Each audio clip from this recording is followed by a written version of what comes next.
dia, meu nome é Bárbara. Bom dia, meu nome é Mariana. Emily.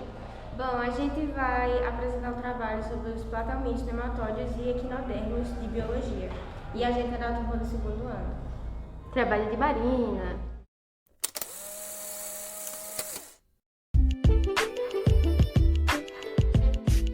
Olá, meu nome é Bárbara e eu vou dar a introdução ao trabalho de biologia falando sobre os nematelmintos ou nematóides. Bom, os nematelmintos são animais invertebrados que pertencem ao filo Nematoda. Eles podem ser seres que possuem os dois sexos, né, ou apenas um sexo.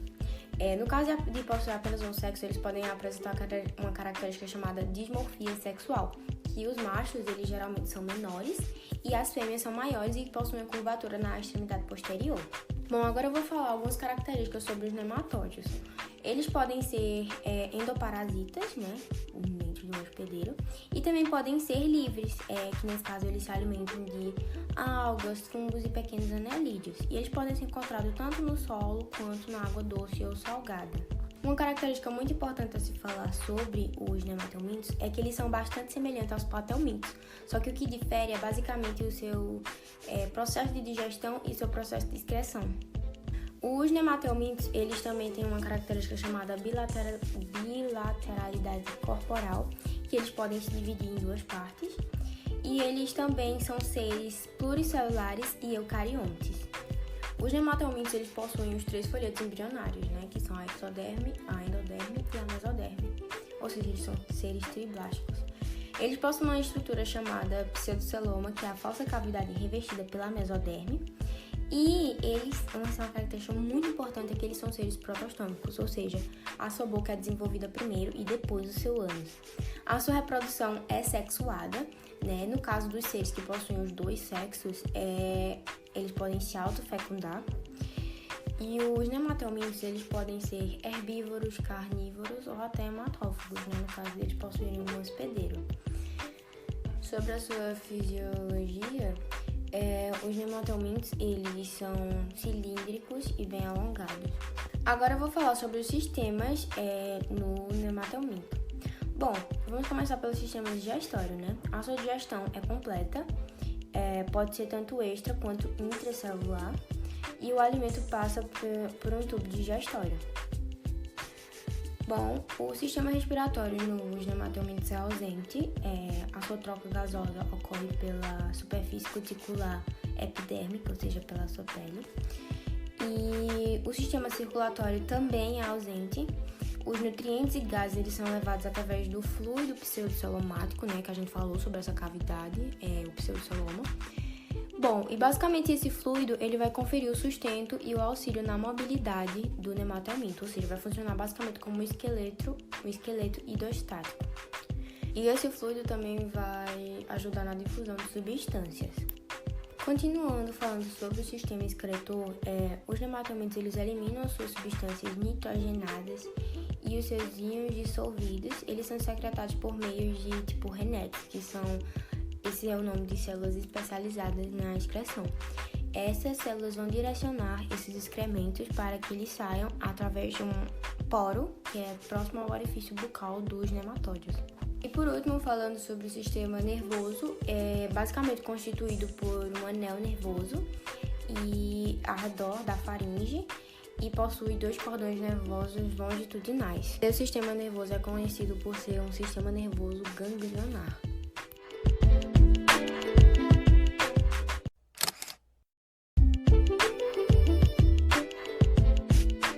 Para finalizar, eu vou citar alguns exemplos de nematelmintos mais conhecidos e também vou explicar os dois principais. Lombriga, ancilóstomo, oxíuro, bicho geográfico e a filária. Eu vou explicar sobre a lombriga e o ancilóstomo.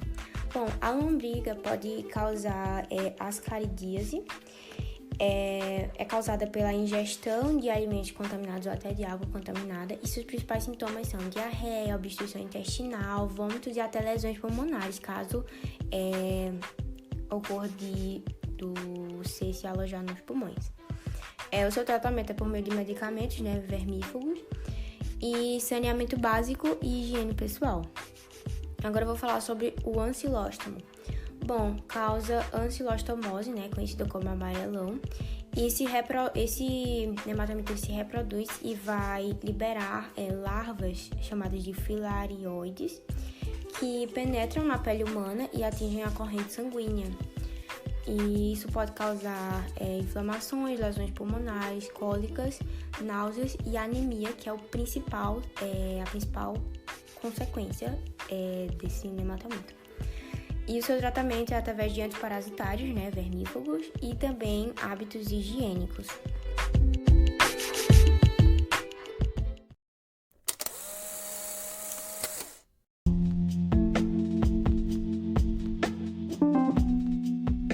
Eu me chamo Emily e vou falar um pouco sobre os equinodermos. Bom, eles são animais invertebrados e exclusivamente marinhos. O seu corpo é organizado geralmente em 5 partes simétricas que se distribuem na forma dos raios de uma circunferência. Algumas características deles. Durante a sua fase larval, eles apresentam uma simetria bilateral. Já na sua fase adulta, a simetria é radial. Os animais equinodermos apresentam uma grande diversidade de formas, tamanhos e modos de vida. São animais de vida livre e isolados. Poucas espécies vivem fixas a um substrato. Um exemplo de equinodermo sessile é o lírio do mar. Quase todos os sistemas de um equinodermo, como digestivo, nervoso e reprodutor, ficam dentro do esqueleto calcário.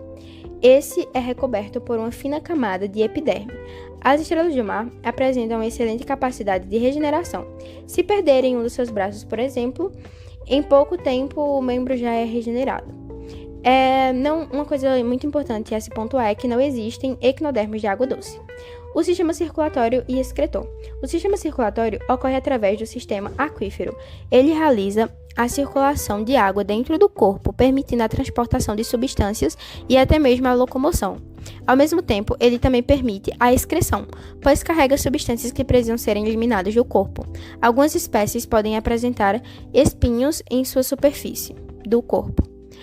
Como que esses animais se locomovem? Bom, eles se locomovem através dos pés ambulacrais, que são projeções do sistema ambulacrário, algumas vezes com ventosas nas suas extremidades. O sistema conta com uma placa mandrapórica, através da qual o mar entra dentro do corpo desse animal. Com a entrada de água, os canais das ampolas do sistema ambulacrário se contraem e levam a água até o pé, que se alonga e fixa-se ao substrato. Nesse momento, as ventosas auxiliam na fixação, fazendo com que facilite esse movimento. Para deixar o substrato, a água retorna para as ampolas e relaxa a musculatura do pé, permitindo assim que o animal se solte. O sistema respiratório e o sistema digestório. Bom, esses são bem de boas. Primeiro, a respiração dos equinodermos ocorre através das brânquias, que ficam próximas à boca. O sistema ambulacrário também contribui com a respiração através da difusão. E o sistema digestório? Bom, eles apresentam um sistema digestório bem completo até, com boca, esôfago, intestino e ânus. O estômago é encontrado apenas em equinodermos carnívoros. A maioria das espécies alimentam-se de algas marinhas. Para isso, eles contam com a lanterna de Aristóteles, que consiste em um aparelho bucal que raspa o alimento. As espécies carnívoras, como a estrela do mar, alimentam-se de pequenos animais. Nesse caso, a digestão ocorre fora do corpo.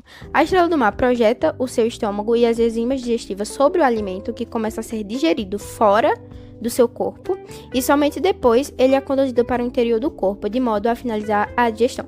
Bom, aí na imagem está mostrando cada partezinha, como as glândulas digestivas, as gônadas, as ampolas, os pés ambulacrais, espinhos e etc.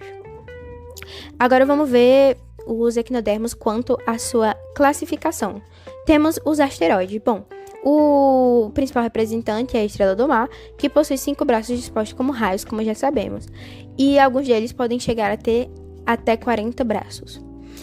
Na parte em contato com o substrato, os braços são formados por 2 fileiras de pés ambulacrários, que permitem a movimentação e fixação, como eu já havia falado antes. Na extremidade de cada braço se encontram os olhos rudimentares, que permitem localizar suas presas, como os anelídeos e os crustáceos. Uma coisa importante que eu já falei é que eles podem realizar autotomia, ou seja, a recuperação de um braço perdido. Além de que a regeneração de um braço cortado pode formar uma nova estrela do mar. Agora vamos ver os crinoides. Bom, um representante do grupo dos crinoides é o lírio do mar. Ele possui uma base presa a um substrato, de onde saem 5 braços ramificados que dão ao animal o aspecto de planta. Utiliza-se como alimento os detritos que permanentemente caem em seus braços, que são cobertos por um prolongamento capaz de levar esse alimento até sua boca. E os oifuróides, que um exemplo é a serpente do mar, que possui um disco central na parte principal com 5 braços dotados de movimentos ondulantes que facilitam o seu deslocamento. A serpente do mar tem a boca na parte inferior, que fica em contato com o substrato, enquanto o ânus se localiza na face oposta. O seu alimento é constituído por moluscos, pequenos crustáceos e detritos sedimentares do fundo do mar. Temos os equinoides. Um representante desse grupo é o ouriço do mar.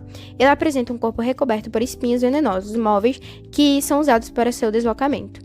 Junto à boca, ele possui uma armação de 5 dentes, chamada de lanterna de Aristóteles.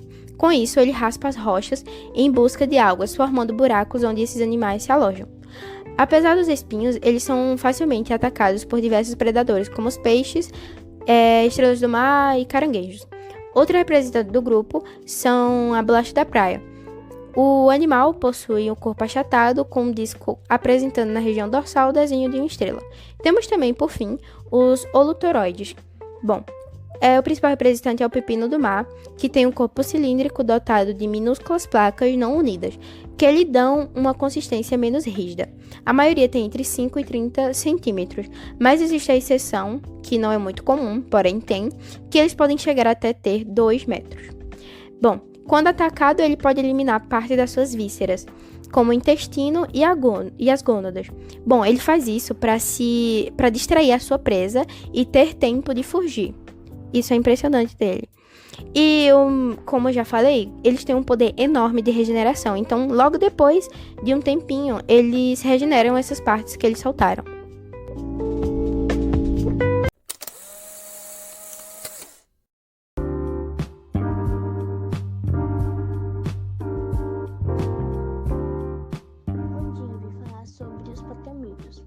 Plat vem de achatado e mitos vem de vermes. Eles são vermes achatados, pois eles nem têm um sistema circular, nem um sistema respiratório, que faz eles ficarem mais achatados. São encontrados na água, na terra e em meios orgânicos, como o ser humano. São animais tribáticos e acelomados, que quer dizer que entre o intestino e a epiderme não tem um preenchimento. E foram os primeiros da linha evolutiva a ter um sistema nervoso concentrado, que ajudou muito na época para a evolução da vida em si. São animais de corpo simples, com um sistema pouco desenvolvido. Eles não têm o sistema digestivo desenvolvido completamente. Eles comem e defecam pelo mesmo orifício. Eles têm a reprodução sexuada e assexuada e alguns são hermafroditas. Eles se dividem em turbelária e trematódada, que vivem em meios livres, e já as cestódalas e as monogênias, elas são parasitas. Vamos falar da de vida livre.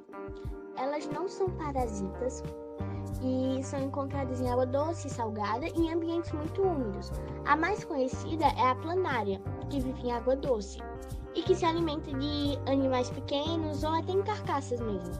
Elas têm as celos, que é um órgão parecido com o olho, que ajudam ela a ter percepção da luz. A reprodução da planária pode ser assexuada, com a ocorrência de fissão, que é quando ela tem um ato de tirar uma parte do corpo dela e para criar duas, dar origem a duas. E assim dando uma incrível capacidade dela de se regenerar em várias partes dela. E como ela é hermafrodita, ela também pode ter uma relação sexuada. Agora vamos para o que os platermídeos são mais conhecidos, que é por causar as doenças no homem. Um dos exemplos é a tênia, que ela tem 2 divisórias, elas podem ser 2. A tênia salium, que é encontrada em porcos, e a tênia sagineta, que é encontrada em bois. Quando o homem ingere uma carne mal passada desses 2 animais, pode existir ali dentro ovos da tênia, ou já filhotes. E aí eles vão para o sistema digestório e podem causar 2 tipos. Um que vai causar tipo náusea, dor abdominal e vômito, que é quando não vai para a corrente sanguínea e vai para o cérebro. Mas se for para o cérebro, pode causar dor de cabeça, convulsões e pode ser também assintomático. E ela pode explodir a qualquer momento. E tem a doença do caramujo ou barriga d'água, que é feita pelo esquitosoma. Ela é feita um círculo. Uma pessoa já contaminada, ela defeca na água, os óvulos do esquitosoma vão evoluir para lavas e vão contaminar o caramujo, que vai contaminar outro ser humano, que vai começar a ter falta de apetite, fraqueza, tosse e o aumento da barriga, pois ele vai sugar todos os nutrientes e vai começar a crescer na sua barriga. E aí você vai ter uma aparência bem magra, mas uma barriga enorme. E também pode causar diarreia, que aí começa o círculo de novo.